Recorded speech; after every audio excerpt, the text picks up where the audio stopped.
Já pode. Tá bem. Então, boa noite, pessoal.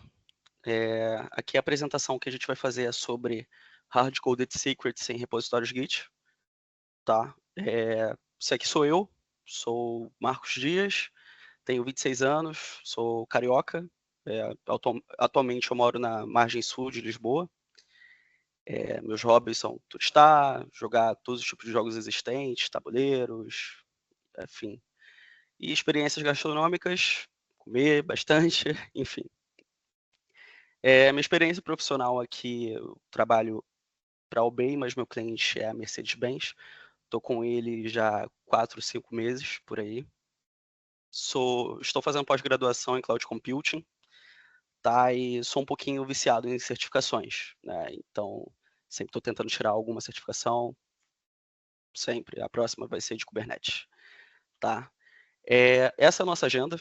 Vocês já devem ter recebido aí pelo e-mail o que a gente vai fazer ao longo da nossa apresentação, tá? E a gente vai começar por esse passo aqui, né? O que é o GitLeaks? GitLeaks nada mais do que uma ferramenta de detecção e prevenção de hard-coded secrets. Isso significa que ele vai detectar API secrets, senhas, qualquer tipo de coisa, ele vai fazer a detecção. Ele é em código aberto. Como é que ele funciona? Né? Ele funciona com base, como ele é um código aberto, os desenvolvedores eles criam vários tipos de padrões que são expressões regulares, como regexes, e fazem comparações. Por exemplo, se a AWS lançar algum tipo de padrão de secret, isso vai estar dentro do repositório do GitLeaks e ele vai fazer uma validação entre o repositório do GitLeaks com o repositório que você tem na sua máquina, que está sendo avaliado. Tá? Então, ele vai escanear todos os históricos de commit, branches e tags em repositórios Git. Tá? E quem deve usar? Todo mundo. Tá? Não importa se você está fazendo o seu projeto de Pokédex ou se você está fazendo um projeto da sua empresa. Tá? Então, se você tem um projeto na sua empresa que precisa ser avaliado com o GitLeaks, ele é a melhor ferramenta, você consegue validar todo tipo de secrets. Tá. Qual é a vantagem? Ele é rápido, leve, portátil, de fácil utilização. Se você conseguir, você vai conseguir configurar, inclusive na nossa própria apresentação. Vou ensinar como, que é muito rápido, é fácil. Ele escaneia de forma rápida também todos os commits. Tá? Ele tem uma redução de risco de segurança, porque você não vai ter tipo de vazamento dentro do teu repositório.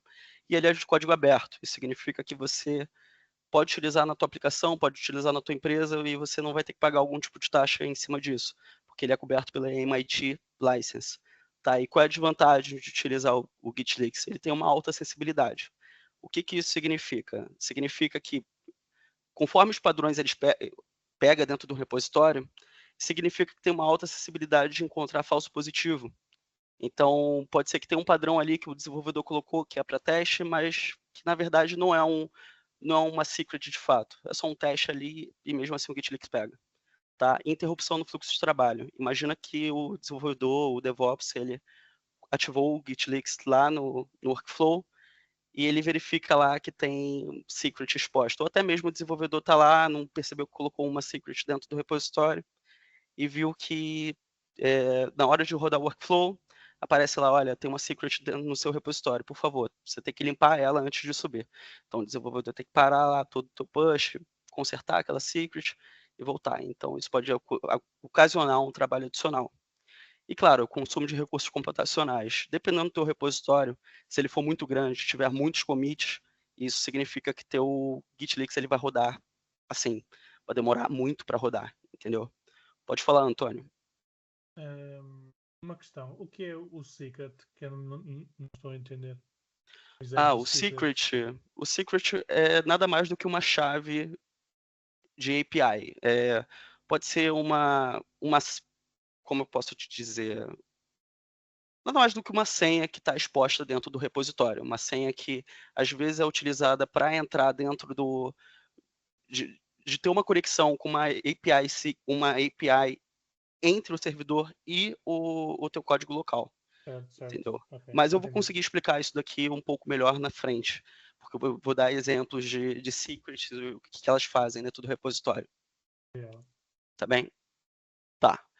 E quais são os requisitos mínimos para você conseguir utilizar? Claro, você tem que ter o Git aqui na sua máquina, né? Você instalar no próprio site do Git. O Homebrew, no caso, o que é o Homebrew? É um Package Manager, como se fosse um apt-get, só que do Mac, mas você consegue utilizar também dentro do Linux. Tá? E, claro, o próprio GitLeaks, que dentro do repositório do GitLeaks você tem toda a instalação, como é que faz? E é simples, é só você literalmente instalar Brew, GitLeaks e você já consegue instalar. E conhecimentos básicos de Git, só para você estar entendendo o que está acontecendo dentro do repositório. Tá? E próximo, aqui eu mostro o fluxograma e os possíveis cenários. Tá? Então, existem 3 possíveis cenários que podem acontecer enquanto você está utilizando o comando de detecção de leaks. Então, imagina você entrou no repositório X e roda o comando git leaks detect report path. O que ele faz? O git leaks detect ele vai detectar todos os secrets que tem e vai, no report path, ele vai gerar um relatório com toda a informação das secrets que foram expostas ali naquele relatório, dentro do arquivo chamado gitleaks.json. Também vou te explicar um pouco como é que funciona a estrutura desses arquivos. Então, são 3 possíveis cenários. Um cenário que não é secret, que é o melhor cenário possível. O falso positivo, que é uma secret de teste, não é de fato alguma coisa que vai realmente apagar, vai comprometer o repositório do cliente que você estiver mexendo, e o que há secrets expostas, que é aí que você tem que validar se ainda está sendo utilizada no seu Vault, ou seja, AWS Secret Manager, Bitwarden, ou qualquer Vault que você usa na sua empresa. Tá? E a gente vai utilizar esse fluxograma lá na frente também, cada vez que falar sobre um possível cenário. Tá? Então a gente vai falar do primeiro cenário, não há secret exposto no repositório. O que significa? Entrou no repositório Secure Repo. Tá? Rodamos aqui o comando git leaks detect, e a gente coloca esse para dentro do comando git leaks.json. O git leaks ele vai rodar, e essas são as informações que ele aparece no git leaks. Quantos commits foram escaneados? Foram 11 commits escaneados dentro do repositório. Ele foi completado em 7 segundos e viu que não tem nenhuma secret encontrada. Esse é o melhor tipo de cenário, que aí você chega para o time e dá um bolo para eles. Porque, olha, o time é perfeito, eles não comitam secret, API, que possam levar brechas de segurança dentro do repositório. Pode falar, Lucas. Eu tinha uma dúvida. Quando você roda o GitLeaks desse jeito, ele roda só na branch atual ou ele escaneia todas as branches? Ele escaneia todas as branches. Literalmente todas as branches, tipo, qualquer uma. Boa, Tá? obrigado. Então, nada. Então, o que acontece? A gente dá um cat, que normalmente é um comando de leitura no Linux, e vê se tem alguma informação dentro do arquivo gitleaks.json, e ele dá o output como essa, porque não existe nenhuma informação. Então, esse é o melhor cenário. Dá um bolo para o time, do dono do repositório, que eles estão em compliance com as regras de segurança da empresa. Maravilha. Vamos para o segundo cenário, que é o secret false positivo no repositório. O que acontece? Você entrou no repositório e vai rodar o programa. Git leaks detect, blá blá blá. E chegamos nesse ponto aqui. Foram escaneados 14 commits em todas as branches, tá? E ele viu aqui que existe uma leak found. Ele encontrou uma leak. Então a gente volta lá para aquela questão do fluxograma. A gente voltou, analisou o fluxograma, viu que era um falso positivo, porque a gente entende que aquele leak que tá ali dentro, tá? Que aqui, ó, desculpa, eu até inverti a questão da apresentação. Mas assim, ele encontrou um leak. A gente vai abrir o arquivo que tem o relatório do GitLeaks.json. Tá? Ele encontrou ali que ele vai dar literalmente esse arquivo. O que esse arquivo fala? Ele fala a descrição do que é aquela secret. Aqui ele fala que foi identificado um padrão que pode indicar uma credencial da AWS, tá? Que está sendo exposta, o Antônio. Então, isso significa que o secret ele bateu, ali ele fala, olha, tem uma secret da AWS desse padrão dentro do teu repositório. E isso pode fazer um risco inautorizado a algum recurso da nuvem e pode ter algum tipo de vazamento de dados dentro das plataformas e é bom você tirar. Mas aí você vai analisando. Ele fala que ele está na linha 1, no final da linha 20, qual é o secret que está sendo exposto, que é esse daqui, AKI, example. Qual é o arquivo que está expondo a secret, que é o package.json. Aqui ele fala os autores, né, que falam, mas eu censurei aqui. E o fingerprint, que é nada mais do que a identidade. É como se fosse o NIF daquele secret, tá? Grava essa informação do fingerprint, que a gente vai precisar depois. Tá. E agora, a gente identificou que isso daqui é um falso positivo. A gente vai fazer uma marcação de falso positivo no git leaks allow, tá? E vai configurar um arquivo git leaks tone. Como que a gente vai fazer? Lidando com falsos positivos, tá bom? Aqui a gente cria um arquivo chamado git.leaks.tone. O que é esse arquivo git.leaks.tone? Nada mais do que um tipo de configuração de regras. É como se você fosse fazer um whitelist daquela secret específica, né? Então, naquele caso, a gente pegou aquela secret que está lá sendo exposta e fala, não, essa secret não é uma secret que deve ser acusada como uma secret de verdade. Ela é um falso positivo. Então, a gente cria uma regra estabelecida como match. Então, por exemplo, se tiver aqui esse tipo de secret aqui, 1, 2, 3, 4, lá dentro do repositório, ou essa daqui que é um pouco mais complexa, né? Varia de vários outros casos, a gente vai ignorar elas, falando, olha, git leaks, não precisa ver essas secrets porque elas são falsos positivos, tá? Depois de ter criado o arquivo, a gente só precisa referenciar ele ao rodar o comando de detecção do git leaks, usando a configuração "-c git leaks tone. No momento que ele for detectar, ele vai falar que não tem nenhuma secret, porque aquela secret é falso positivo. No final das contas, vai dar tudo certo na tua configuração. Tá? E tem um segundo método. O segundo método que é mais fácil. Geralmente, quando é o desenvolvedor, ele já entende que aquilo dali pode ser que o git leaks ele entenda que aquilo dali é uma secret, e você vai simplesmente colocar aqui um hashtag gitleaks allow. Você vai comentar a secret em questão.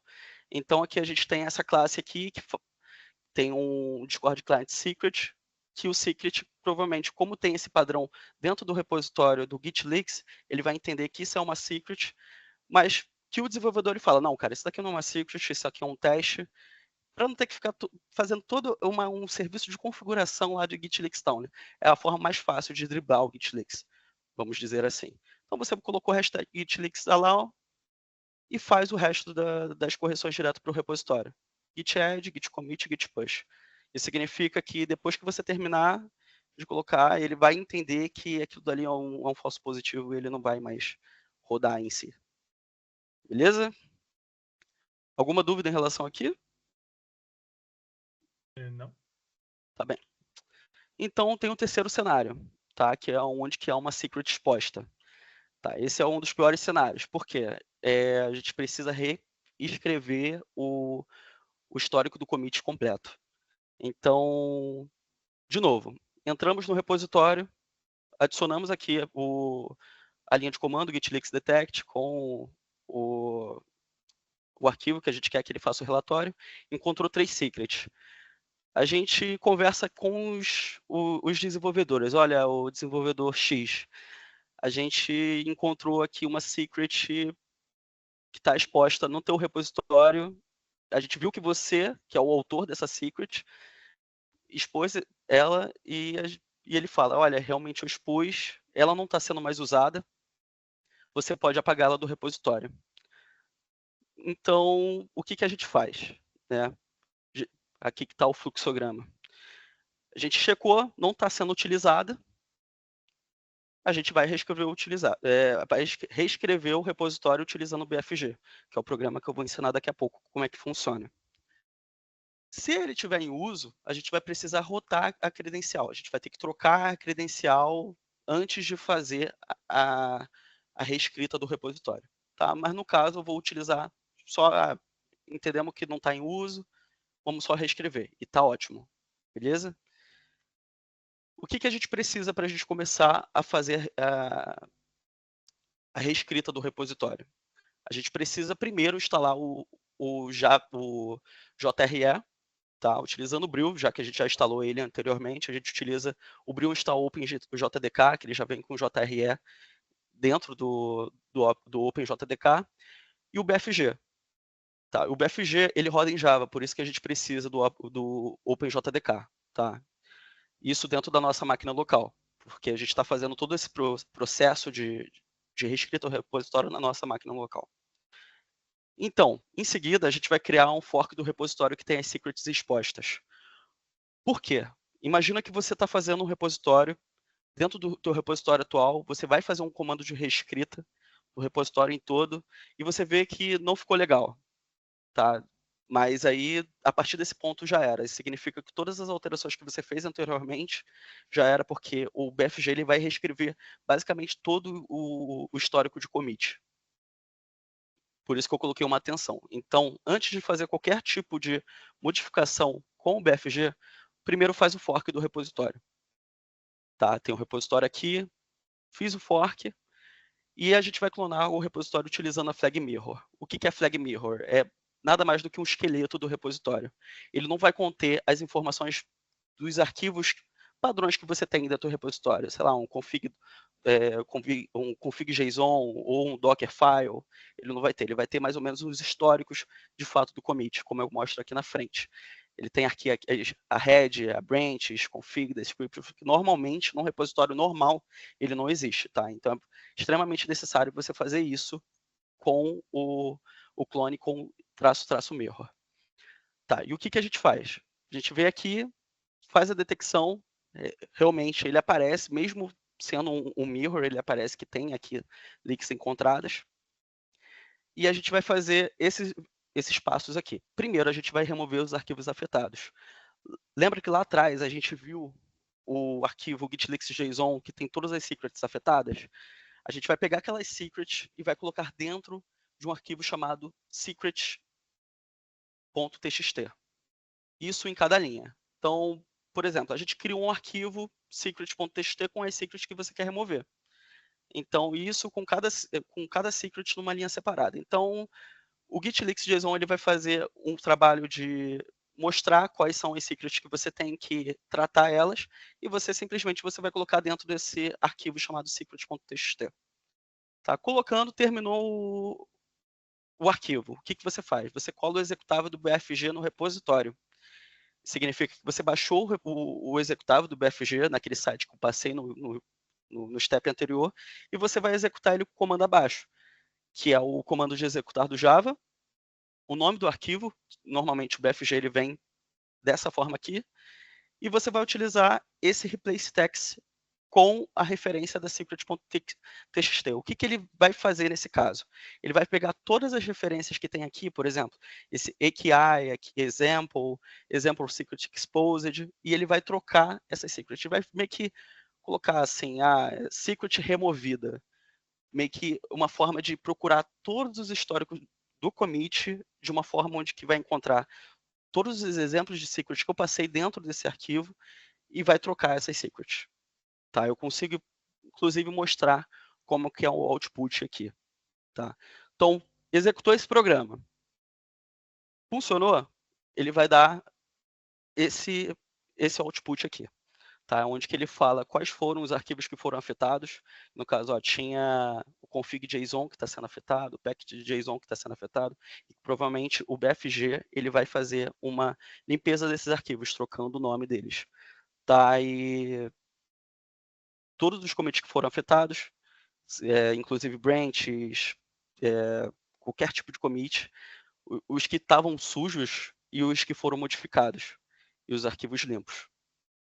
E no final das contas, ele vai terminar aqui e vai falar, olha, foram 27 Objects ID que foram modificados. Ele vai criar um relatório que você vai analisar, mas normalmente esse relatório é um pouco genérico, você não vai precisar dele. E pronto, você terminou de rodar o BFG. Tá? E assim você utiliza o comando que ele te passa aqui, que é o git reflog expire, que nada mais do que uma limpeza final que o Git utiliza, e você vai fazer um push para o repositório.